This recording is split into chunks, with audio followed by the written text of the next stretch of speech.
Selon les chiffres, un Français sur deux ne part pas en vacances. Pourtant, quel bonheur de pouvoir partir en vacances. Sauf que ce n'est pas gratuit. Et ça peut même être très cher, selon la destination, où l'on va, la période, et puis pas forcément le nombre de personnes que l'on est. Alors c'est vrai que si on attend la dernière minute pour mettre de l'argent de côté pour partir en vacances, ça va être compliqué. On risque de devoir faire un crédit. Ou alors, si c'est pour rentrer de vacances et voir que vous avez dépensé beaucoup plus que ce que vous pouviez, le retour va avoir un goût amer. Et ça serait quand même bien dommage. La solution est si on apprenait à budgétiser nos vacances pour pouvoir partir sereinement et ne pas craindre de devoir manger des pommes de terre pendant des mois après, même si on est d'accord, les patates, c'est très bon. Et donc, c'est ce que je vous explique tout de suite dans cette vidéo. Je vais vous parler également d'un super bon plan, alors restez bien jusqu'à la fin.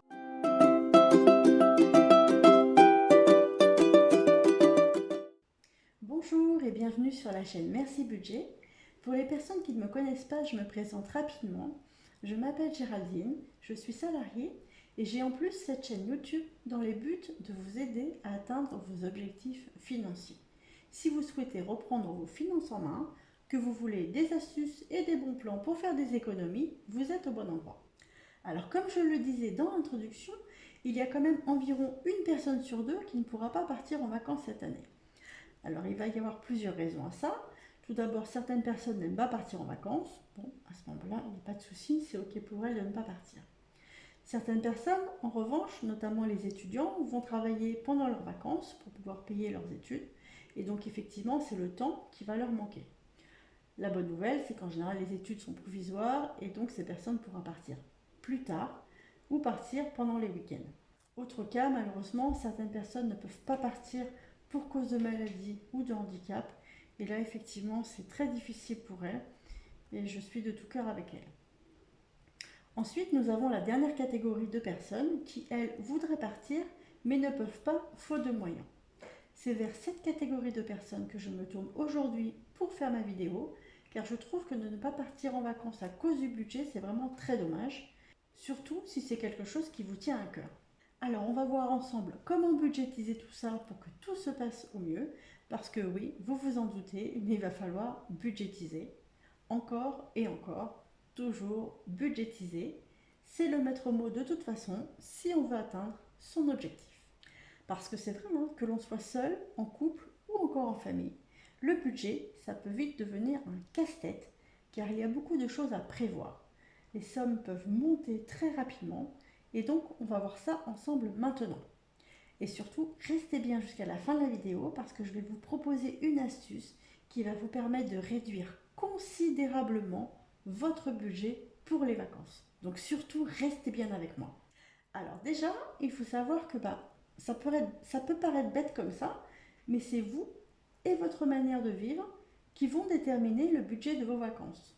Puisqu'en fait, ça va être en fonction effectivement du nombre de personnes et de la période et du lieu où vous partez, mais ça va aussi dépendre de votre profil de voyageur. Alors, qu'est-ce que j'entends par profil de voyageur? Est-ce que vous êtes plutôt du type sac à dos, c'est-à-dire dormir chez l'habitant, manger des casse-croûtes? Ou est-ce que vous êtes plutôt un profil classique, c'est-à-dire partir en location ou dans un camping, faire quelques petites sorties et un petit resto ou deux dans la semaine? Ou est-ce que vous êtes plutôt un profil luxe, c'est-à-dire hôtel 5 étoiles, sorties qui coûtent cher et resto à tout va? Est-ce que vous avez plutôt tendance à acheter une glace ou une gaufre ou aller boire un verre tous les jours? Ou est-ce que vous avez plutôt prévu d'emmener votre goûter dans un sac? Parce que oui, en fait, c'est vraiment ça. C'est le type de profil et votre personnalité qui vont déterminer le budget de vos vacances.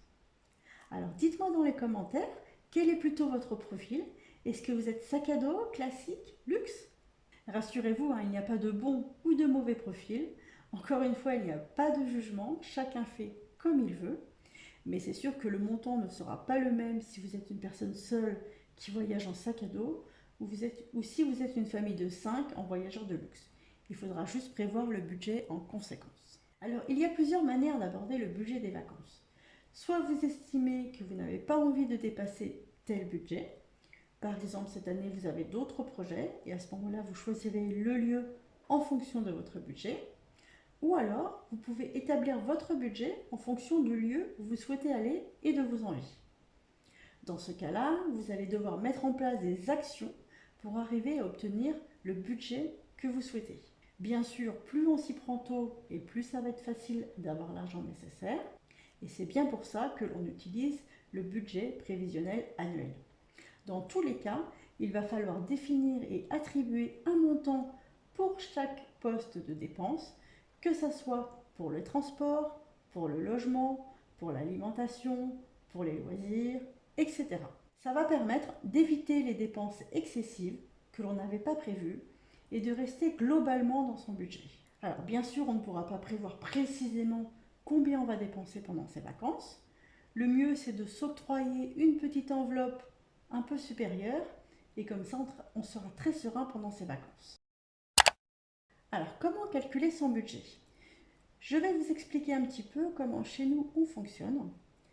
Pour ma part, dans mon budget prévisionnel, je prévois une somme de 1200 € pour les vacances, puisque je me dis qu'avec cette somme, on peut faire quelque chose de très correct. Donc tous les mois, mon conjoint et moi mettons 50 € sur notre compte joint en prévision de ces vacances. Ensuite, en fonction de nos envies et de ce qu'on peut trouver, le budget peut éventuellement être un petit peu augmenté, puisque notre enveloppe vacances contient un petit peu d'argent, puisque c'est vrai que depuis 2020, nous n'avons pas forcément beaucoup dépensé dans cette catégorie, puisque nous sommes restés en France et pas très loin de chez nous.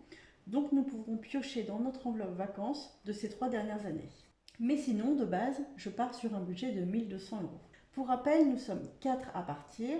Il y a mon conjoint, son fils, notre fille et moi-même. Donc forcément, nous partons pendant les vacances scolaires et en général, nous ne partons qu'une seule fois dans l'année. Dans la mesure du possible, j'aimerais ne pas dépasser cette enveloppe totale, puisque nous aimerions pouvoir nous faire 1 ou 2 week-ends en amoureux par an avec mon conjoint, et donc ça serait dans cette enveloppe qu'il faudra piocher. Donc dans l'idée, c'est de faire moins que ces 1200 €. Alors pour le calcul, comme je le disais, ça va être en fonction de votre profil. Chez nous, on a plutôt un profil classique, et donc je vais vous montrer des exemples avec ce profil. Tout d'abord, il va falloir budgétiser l'hébergement. Alors là, ça va être un poste qui coûte le plus cher dans le budget des vacances. Par contre, c'est une somme qu'on va connaître à l'avance. Et c'est une somme aussi avec laquelle vous pouvez jouer un petit peu. Puisque si vous prenez une maison en front de mer ou un appartement un petit peu plus dans les terres, forcément le prix ne sera pas le même. Aussi en fonction des prestations que propose le logement, à savoir le nombre de chambres, le nombre de salles de bain, s'il y a un lave-vaisselle, une piscine, ou en fonction si le ménage ou le linge de lit est inclus, le prix ne sera pas le même. Donc là-dessus, vous êtes vraiment maître de vos dépenses. Vous pourrez réajuster en fonction de vos critères et de votre budget. Moi, j'estime qu'un logement aux alentours de 600 € la semaine, ça nous correspond. Ensuite, vous avez votre moyen de transport. Alors, si vous partez en voiture, vous pouvez faire une estimation des frais de péage et des frais de carburant que vous aurez pour ce trajet. Vous pouvez regarder par exemple via Michelin. Et ensuite, vous devez aussi penser aux visites que vous ferez sur place. Et donc ajouter un petit montant supplémentaire pour le carburant que vous dépenserez sur place. Vous pourrez aussi choisir sur place de prendre les transports et à ce moment-là, il faudra budgétiser cela. Alors, si on reprend mon exemple, disons que l'on prévoit une distance de 900 km et que notre véhicule consomme 5,5 litres pour 100 km. Le calcul sera le suivant. On fera un produit en croix. Donc, on fera 5,5 litres multiplié par 900, les kilomètres, divisé par 100. Et on obtiendra 50 litres. On pourra alors multiplier ce nombre de litres par le prix actuel du carburant. Dans mon exemple, on va dire que le prix du litre s'élève à 1,95 €. Donc si on fait le total, on sera à environ 100 €. On multiplie par 2, forcément, puisqu'il y a l'aller et le retour. Et donc au niveau des frais de transport, on sera à 200 €. Ensuite, si on calcule le carburant supplémentaire, disons que l'on fait 500 km sur la semaine, on va rajouter une cinquantaine d'euros. Ça nous fait donc un montant total estimé de carburant de 250 €. Vous pouvez aussi réajuster en fonction de l'endroit où vous allez. S'il y a des montagnes ou si vous conduisez sur l'autoroute, vous dépenserez un petit peu plus d'essence. Aussi, il faut prendre en compte que la voiture risque d'être un petit peu plus lourde et donc de consommer un petit peu plus que d'habitude. Ensuite, pour les frais de péage, vous pouvez aller sur le site de Via Michelin. Vous aurez les trajets avec le montant du péage. Pensez bien évidemment à multiplier ce montant par 2 puisqu'il y a l'aller, mais il y a forcément le retour.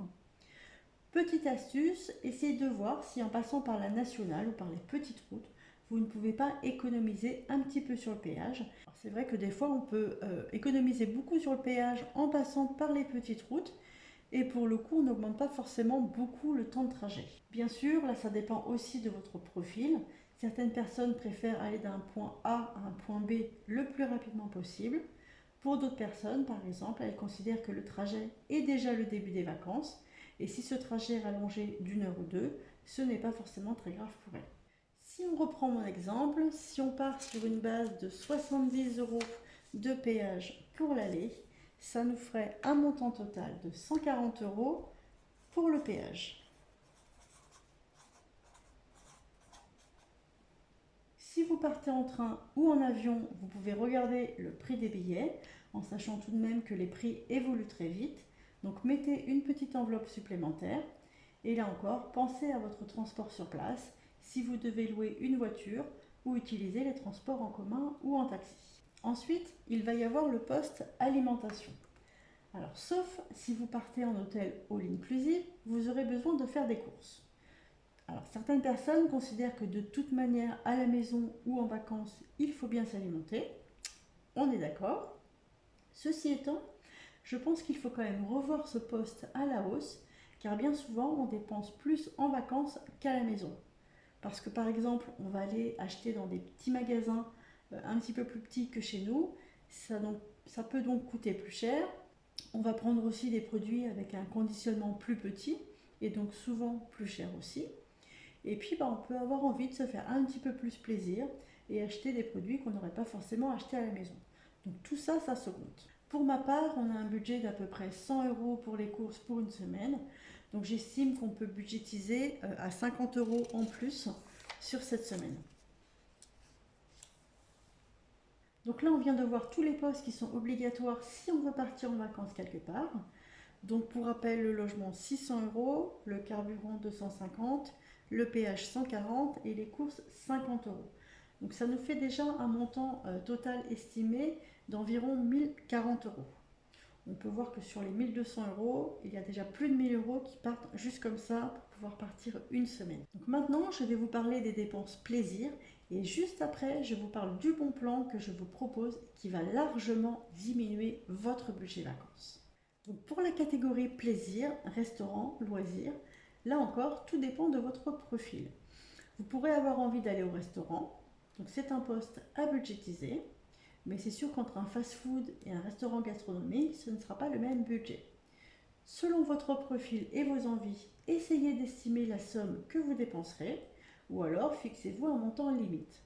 Posez-vous les bonnes questions. Combien de fois avez-vous envie d'aller au restaurant pendant ces vacances ? Quel type de restaurant aimeriez-vous faire?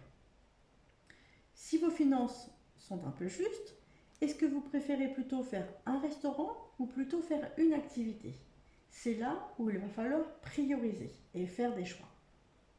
Dans notre exemple, nous, on va plutôt se baser sur un restaurant dans la semaine et donc je vais budgétiser ça à 80 €.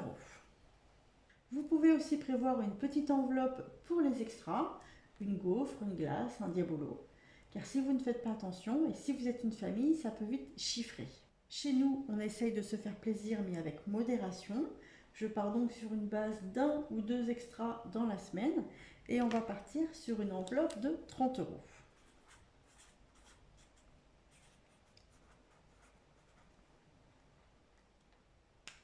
Ensuite, vous pourrez aussi avoir envie de faire des sorties, des visites, des parcs d'attractions ou des musées. Et là encore, il va falloir prévoir, il va peut-être falloir faire des choix, car sinon on va vite dépasser le budget. Vous pouvez estimer le montant qu'il serait judicieux de ne pas dépasser et ça va vous éviter des surprises. Enfin, vous serez peut-être tenté d'acheter des cadeaux souvenirs ou bien d'envoyer des cartes postales. Oui, oui, ça se fait encore. Et donc, il va falloir budgétiser tout ça. Dans notre exemple, si on part sur un budget de 1200 € pour les vacances et qu'on retire donc le logement, le carburant, le péage, les courses, les restaurants et les extras, il nous resterait pour les souvenirs et les activités 50 €. Donc c'est sûr qu'il va falloir se restreindre sur certaines dépenses, mais l'essentiel pour moi, c'est de partir en vacances. Dans cet exemple, il s'agit de mon budget avec mon type de profil, ma famille et mes envies. Mais peut-être que vous pourrez très bien partir en vacances avec la moitié de ce budget, ou au contraire avoir besoin du double, c'est propre à chacun. Et juste à titre d'information, il faut savoir que le budget moyen d'un Français par jour pour ses vacances est de 65 €. Donc on peut voir que je suis à peu près dans la moyenne. L'idée, de toute manière, pour tout le monde, ça va être de noter chaque catégorie de dépenses et d'inscrire le budget qu'il ne veut pas dépasser. Attention à ne pas trop limiter ces montants, ça évitera les surprises. Il faut quand même être le plus réaliste possible. Et l'idéal, c'est de prévoir une petite enveloppe imprévue. Comme ça, si vous devez l'utiliser, il n'y aura pas de souci. Et si vous ne l'utilisez pas, eh bien vous serez content de pouvoir récupérer cet argent en rentrant de vacances. Pour les personnes qui partent à l'étranger, vous aurez peut-être besoin de changer de carte bancaire ou de souscrire à une assurance. Donc pensez bien à le budgétiser au cas où. Alors maintenant, je vais vous parler de mon super bon plan pour pouvoir considérablement diminuer le budget consacré à mes vacances. On a pu voir dans mon exemple que le logement représentait la moitié de mes dépenses de mes vacances, puisque ça me reviendrait à 600 €. Et bien grâce à mon super bon plan, j'arrive à réduire de moitié mes dépenses de vacances. Et comment je fais? Je pratique tout simplement l'échange de maisons. Dans les grandes lignes, ça consiste à recevoir des personnes chez nous pendant que l'on va chez eux. Je vous ferai une vidéo entière à ce sujet si ça vous intéresse. Donc je ne sais pas si vous connaissez le principe. Pour nous, ça va être la deuxième année que l'on utilise vraiment et on trouve ça vraiment top. Alors tout d'abord, on ne va pas se mentir, au niveau du budget, ça fait de grosses économies. Quand on voit le prix d'une location d'un mobil-home dans un camping, il n'y a pas photo. Et puis il y a ce côté social, partage, que nous adorons. Alors comment ça fonctionne? Il faut s'inscrire sur un site, par exemple sur Home Exchange, et donc on rentre les informations de sa maison, on rentre son profil, et ensuite on envoie des messages aux personnes chez qui on voudrait aller. Sur le site dont je vous parle, il y a un abonnement de 140 € à payer par an, et on peut échanger en illimité pendant 1 an. Rendez-vous compte, ça veut dire qu'on peut partir pendant 1 an en vacances pour 140 €. Ces 140 € comprennent toutes les assurances, donc il n'y a vraiment aucun risque à le faire. Concernant les échanges, vous pouvez très bien échanger un petit appartement contre une maison en France ou dans le monde entier. Vous pouvez faire un échange réciproque, c'est-à-dire que vous allez chez des personnes pendant que eux sont chez vous, et vous pouvez aussi très bien aller chez des personnes pendant qu'elles sont ailleurs. C'est un système de points que vous leur donnez. Et il y a aussi l'échange non simultané, c'est-à-dire que vous allez chez les personnes et eux viendront un petit peu plus tard chez vous. Alors c'est vrai que ce n'est pas fait pour tout le monde, il faut avoir envie d'aller chez des gens que l'on ne connaît pas, et il faut avoir envie de laisser des inconnus chez soi. Mais c'est vrai qu'une fois qu'on a dépassé ces barrières, n'importe qui peut échanger son logement, que l'on soit dans une grande ville, à la campagne, en France, à l'étranger, qu'on ait un petit studio ou une grande villa. Vraiment, n'importe qui peut faire des échanges. Je pense simplement qu'il faut pouvoir se détacher émotionnellement de sa maison et de ses affaires. Par exemple, nous pour cette année, nous sommes en train de finaliser un échange. Et donc c'est aussi pour cela que nous sommes en train de réorganiser les placards, car j'aimerais que tout soit bien avant leur arrivée. Ça, c'est mon côté perfectionniste pour ceux qui me suivent. Et donc nous avons hâte de pouvoir partir en juillet. Ça sera 2 semaines et nous serons dans le Gard. Donc comme je vous disais, on a un budget de 1200 €. Et pour la partie logement, là, en pratiquant l'échange de maison, nous aurons juste l'abonnement à 140 €. Et encore, on n'a pas vraiment ces 140 € puisque nous avons payé l'abonnement l'année dernière. Donc en fait, si on veut aller par là, le logement pour nous sera gratuit. Et donc si on reprend une estimation de mon budget, on avait pour le carburant 250 euros, pour le péage 140 euros, pour les courses 50 euros, pour le restaurant 80 euros, pour les extras 30 euros, et avec l'échange de maison, le logement nous reviendra à 0 euros. Donc là où avant ça nous coûtait 1150 euros pour nos vacances, et encore je n'avais pas compté les activités, maintenant avec l'échange de maison, nos vacances vont nous coûter 550 euros pour 2 semaines de vacances. Donc payer 550 euros pour 2 semaines de vacances alors qu'on a un budget de 1200 euros, on pourra faire des activités et en plus garder de l'argent de côté pour se faire des week-ends au cours de l'année. Donc je suis vraiment très contente et j'ai hâte. Si l'échange de maison vous tente ou si simplement vous voulez voir à quoi ça ressemble, vous pouvez seulement vous inscrire, c'est gratuit, c'est rapide et vous verrez les logements où vous pourrez aller. Je vous mets le lien dans la barre de description.